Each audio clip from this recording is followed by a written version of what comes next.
আসসালামু আলাইকুম প্রিয় দর্শক, অন্য মঞ্চের আলাপচারিতায় আপনাদের সকলকে আমন্ত্রণ জানাচ্ছি। একজন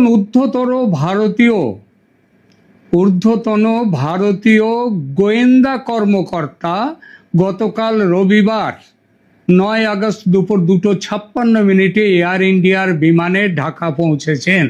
বলা হচ্ছে তারা বাংলাদেশের ডিজিএফআই এর আমন্ত্রণে সেখানে গিয়েছেন। ডিজিএফআই মহানির্দেশক, আপনাদের হয়তো মনে আছে, গত মার্চ মাসে দিল্লি সফরে যান। সেই হিসেবে ভারতের গোয়েন্দারাও এবার ঢাকা এলেন। তো প্রায় 5 মাসের মাথায় তারা ঢাকা এলেন। 5 মাসের মাথায় ঢাকার সূত্র বলছে এটা কোনো বিশেষ সফর নয়, এটা রুটিন সৌজন্য সফর। সৌজন্য এখন বলে কি কিছু আছে এখন দুই দেশের মধ্যে যে সৌজন্য সফর করতে হলো? সুতরাং সৌজন্য সফরের গল্প নয়। আর রেসিপ্রোকাল ভিজিট মানে আগে আমরা গেছি সেই জন্য এখন ভারত এসছে, এরকম ব্যাপারও নয়। কারণ প্রশ্ন উঠছে ভারত ও বাংলাদেশের মধ্যে সৌজন্যের ব্যাপারই নেই বর্তমানে। আর যদি রেসিপ্রোকাল ভিজিট হয় তাহলে ভিজিট করতে যারা এলেন ঢাকায় তাদের নাম পরিচয় গোপন রাখা হলো কেন?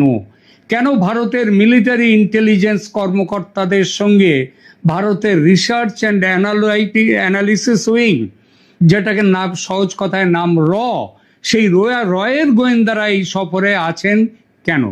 কর্মকর্তাদের নাম, পদ এবং তারা কোন কোন ভারতীয় সংস্থার প্রতিনিধি কেন তা প্রকাশ করা হয়নি, এই ব্যাপারটি সবচেয়ে বেশি প্রশ্নের জন্ম দেয়। আর তার কোনো উত্তর কিন্তু প্রকাশ্যে পাওয়া যাচ্ছে না। ভারতীয় গোয়েন্দাদের এই ঢাকা সফর আদৌ কোনো রেসিপ্রোকাল ভিজিট নয়, এ কথা আগেই বলেছি। মার্চে ডিজিএফআই প্রধানের দিল্লি সফর একটি পটভূমি হতে পারে, কিন্তু ৯ আগস্টের ভারতীয় নিরাপত্তা প্রতিনিধি দলের সফরের সময় গোপনীয়তা এবং পরদিন আবার তারেক রহমান, দীনেশ ত্রিবেদী মানে ভারতের রাষ্ট্রদূতের সাক্ষাৎ, তাদের মধ্যে বৈঠক, এই তিনটে যদি একসঙ্গে রাখা হয় তাহলে বোঝা যায় শেখ হাসিনার প্রত্যাবর্তন ও তার নিরাপত্তা নিশ্চিত করার জন্যেই ভারতীয় গোয়েন্দাদের এই ঢাকা সফর। আর এটাই যে সম্ভাব্য এই সফরের কেন্দ্রীয় বিষয়, এটা মানছেন আন্তর্জাতিক কূটনীতি বিশেষজ্ঞরা। যদিও ভারত এ ব্যাপারে মুখ খুলছে না। আর পরিস্থিতির চাপে বাংলাদেশ সরকার এতটাই বিমর্ষ বিপর্যস্ত যে কি বলবে ভেবেই পাচ্ছে না। কেন বলা হচ্ছে শেখ হাসিনার প্রত্যাবর্তন নিয়ে সবকিছু ঠিকঠাক করতে ভারতীয় গোয়েন্দাদের এই সফর, এবং একই সঙ্গে তারেক রহমানের সঙ্গে ভারতের রাষ্ট্রদূতের অত্যন্ত গুরুত্বপূর্ণ, এটা কেন? এটা আদৌ কাকতালীয় নয়। এই কি জন্যে সেটা এবার এখানে আলোচনায় আসা যাক। প্রথমত, হাসিনার ফেরার ঘোষণা নতুন নয়। 10ই জুলাই তিনি রয়টার্সকে জানিয়েছিলেন ডিসেম্বর নাগাদ তিনি কয়েকজন বরিষ্ঠ বা জ্যেষ্ঠ আওয়ামী লীগ নেতাকে সঙ্গে নিয়ে বাংলাদেশে ফিরবেন এবং আদালতে আত্মসমর্পণ করবেন। সে সময় তিনি স্পষ্ট বলেছিলেন ঢাকা সরকারের সঙ্গে তার কোনো যোগাযোগ হয়নি। কিন্তু 5 আগস্ট দিল্লির সাংবাদিক সম্মেলনে সেই ঘোষণা প্রকাশ্য রাজনৈতিক অঙ্গীকারে পরিণত হয়েছে। তিনি শুধু এবার ফেরার কথাই বলেননি, আওয়ামী লীগের নিষেধাজ্ঞা প্রত্যাহার, রাজনৈতিক বন্দীদের মুক্তি এবং তার বিরুদ্ধে মামলাগুলিকে রাজনৈতিক বলে তিনি প্রত্যাখ্যান করেছেন। 5 আগস্ট তার বক্তব্য, শরীরী ভাষা অনেক প্রত্যয়ী ও বলিষ্ঠ। এর অর্থ এটি আর একজন অভিযুক্ত মাত্রের নিছক আত্মসমর্পণের প্রশ্ন নয়, এটি বাংলাদেশে একটি বৃহৎ রাজনৈতিক শক্তির পুনঃপ্রবেশের প্রশ্ন। দ্বিতীয়ত, হাসিনার সাংবাদিক সম্মেলনের মাত্র 4 দিন পর ভারতীয় নিরাপত্তা প্রতিনিধি দল ঢাকা পৌঁছে গেছে। এটি নিছক কাকতালীয় হলে সময়টা কিন্তু অত্যন্ত অস্বাভাবিক। তৃতীয়ত, দলটির সদস্যদের পরিচয় ও পদ গোপন রাখা হয়েছে। সাধারণ সীমান্ত সহযোগিতা বা নিয়মিত প্রাতিষ্ঠানিক বৈঠক হলে অন্তত নেতৃত্বদানকারী কর্মকর্তার পরিচয় প্রকাশ করা যেত। এই গোপনীয়তা ইঙ্গিত দেয় আলোচনার বিষয়ে রাজনৈতিকভাবে সাধারণ নয়, বরং অত্যন্ত বিস্ফোরক। চতুর্থত, এই দলটি যদি ডিজিএফআই এর আমন্ত্রণেই গিয়ে থাকে, তার অর্থ তারেক সরকার অন্তত আলোচনা করতে রাজি হয়েছে। ঢাকা যদি হাসিনার প্রত্যাবর্তনকে সম্পূর্ণ অগ্রহণযোগ্য মনে করত, তাহলে ভারতীয় নিরাপত্তা কর্মকর্তাদের সঙ্গে তার নিরাপত্তা নিয়ে আলোচনায় বসার কোনো প্রয়োজন ছিল না। কি নিয়ে কথা হচ্ছে তাহলে? হাসিনার ফেরা বলতে শুধু দিল্লি থেকে একটা বিমানে উঠলেন এবং ঢাকায় পৌঁছে গেলেন, এটা বোঝায় না। পাঁচটা জটিল প্রশ্নের উত্তর তার বিমানে ওঠার আগেই ঠিক করতে হবে। প্রথম কথা, তিনি কোন আইনি পরিচয়ে ফিরবেন?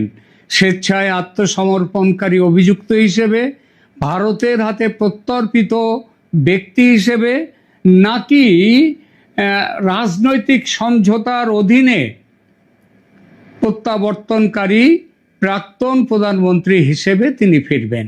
এই তিনটির আইনি ও রাজনৈতিক ফলাফল সম্পূর্ণ আলাদা। ঢাকা বিমানবন্দর থেকে তাকে কে হেফাজতে নেবে?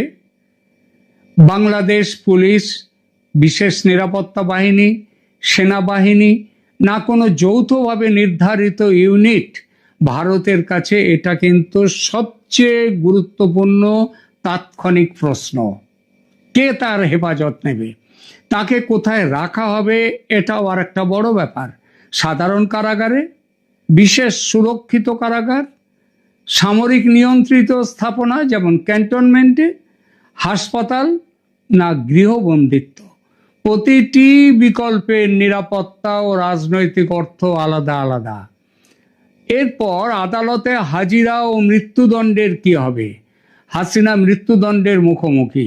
ভারত যদি তার নিরাপদ প্রত্যাবর্তন চায়, তবে দিল্লি নিশ্চয়ই চাইবে তাকে তৎক্ষণ যেন মৃত্যুদণ্ড কার্যকরের ঝুঁকিতে তাকে না পড়তে হয়। অর্থাৎ আপিল, পুনর্বিচার এবং আইনজীবীর সুযোগ নিশ্চিত থাকবে। যাকে বলে ফেয়ার ট্রায়াল, সেটা নিশ্চিত করতে হবে তারেক রহমান সরকারকে। এরপর আসছে রাজনৈতিক সহিংসতা, যেটা শেখ হাসিনা দেশে ফিরলে হবে, সেটা কিভাবে ঠেকানো হবে? শেখ হাসিনা দেশে ফিরলে বিমানবন্দর, আদালত ও কারাগার ঘিরে আওয়ামী লীগ সমর্থকদের বড়সড় জমায়েত হবেই। বিক্ষোভ এবং তার পাল্টা বিক্ষোভও হতে পারে। জামাত, এনসিপি বড় কিছু করতে চাইবে, সে প্ল্যান তারা করছে। এমনকি হাসিনার উপর হামলাও করে দিতে পারে তারা।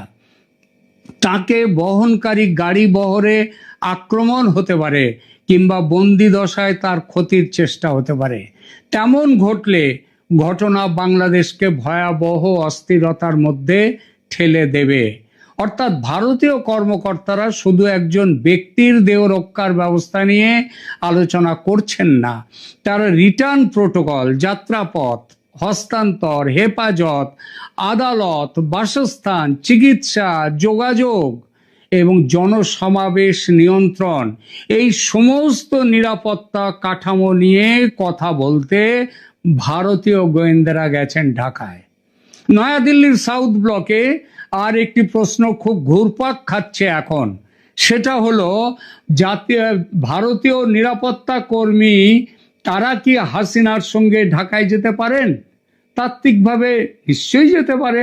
সীমিত সংখ্যক ভারতীয় নিরাপত্তা কর্মকর্তা বিমান যাত্রা, বাংলাদেশে পৌঁছানো, ঢাকায় সেখানকার অথরিটির হাতে তাকে পৌঁছে দেওয়া পর্যন্ত তার সুরক্ষা দিতেই পারেন।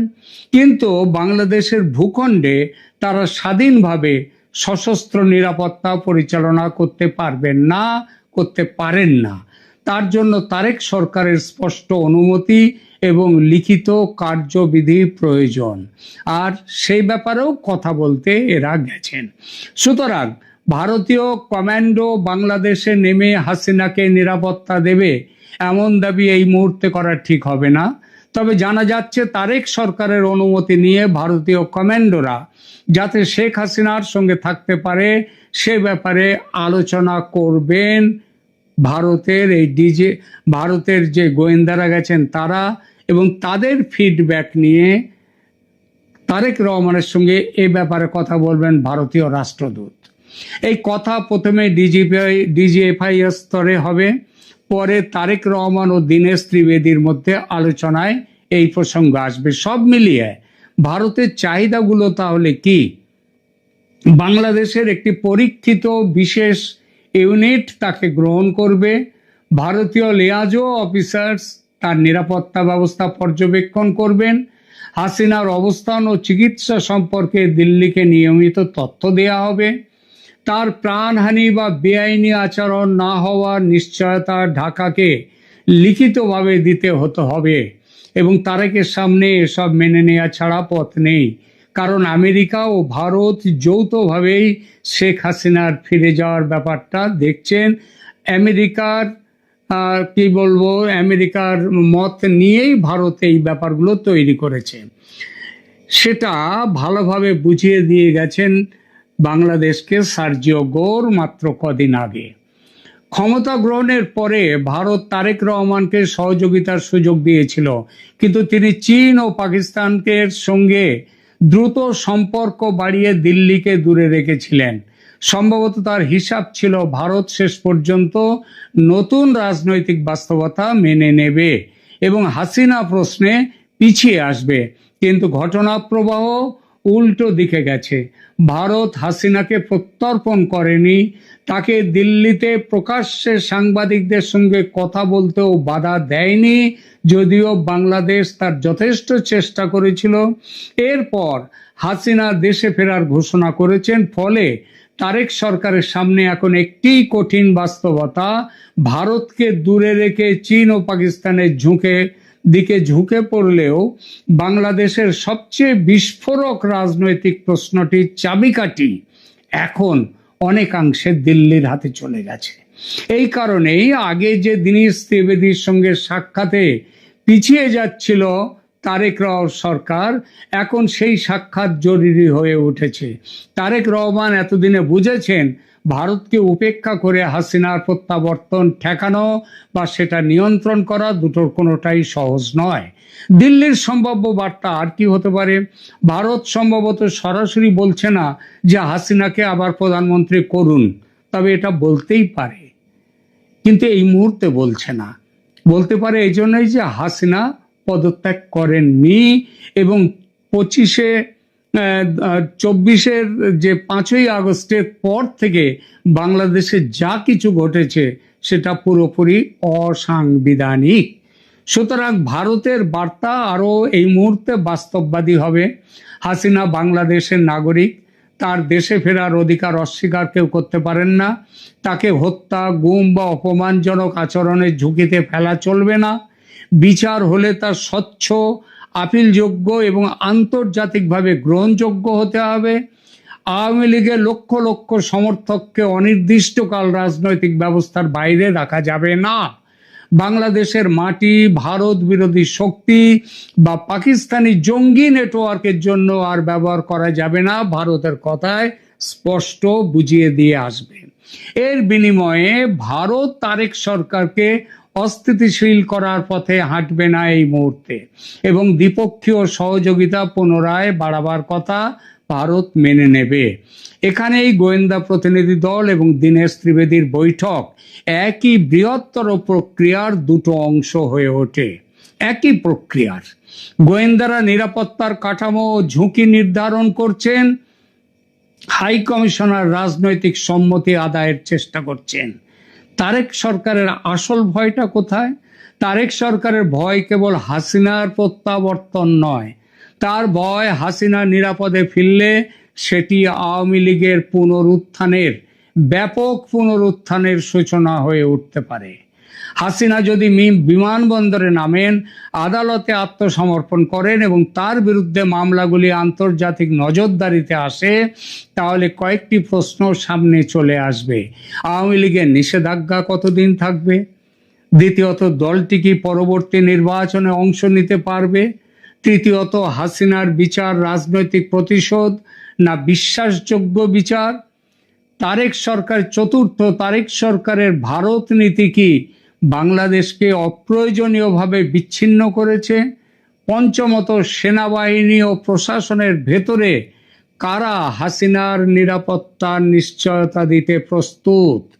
অর্থাৎ হাসিনা কারাগারে গেলেও রাজনৈতিকভাবে নিশ্চিত হবেন এমন নিশ্চয়তা নেই, বরং আদালত ও কারাগারই তার নতুন রাজনৈতিক মঞ্চ হয়ে উঠতে পারে। শেষমেশ যা দাঁড়াচ্ছে সেটা হলো শেখ হাসিনার প্রত্যাবর্তন আর শুধু তার ব্যক্তিগত ঘোষণা নয়, দিল্লি সেটিকে একটি বাস্তব সম্ভাবনা হিসেবে পরিকল্পনার স্তরে নিয়ে গেছে। ভারত এখন তারেক সরকারের কাছ থেকে জানতে চাইছে হাসিনা ফিরলে তাকে কিভাবে গ্রহণ করা হবে, কে নিরাপত্তা দেবে, বিচার কিভাবে চলবে এবং আওয়ামী লীগের ভবিষ্যৎ কি হবে।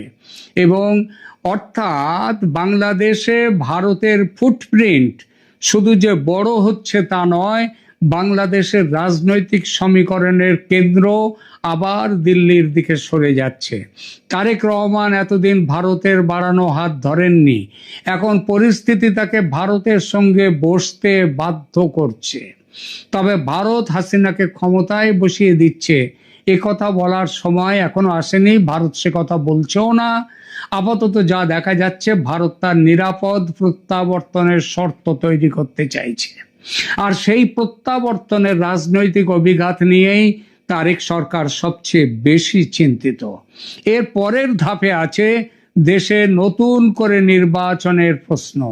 ভারতের স্পষ্ট বক্তব্য, 2024-এর 5 আগস্টের পর থেকে এ পর্যন্ত বাংলাদেশে যা কিছু হয়েছে, এমনকি সাম্প্রতিক নির্বাচন পর্যন্ত, সব অসাংবিধানিক, অতএব তা বাতিলযোগ্য।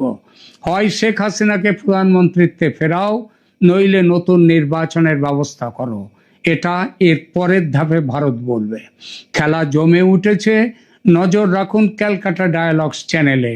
আমরা ঘটনার প্রতিটি অগ্রগতি জানাবো আপনাদের। আজকের আলোচনা ভালো লাগলে কমেন্ট করুন, লাইক দিন, শেয়ার করুন।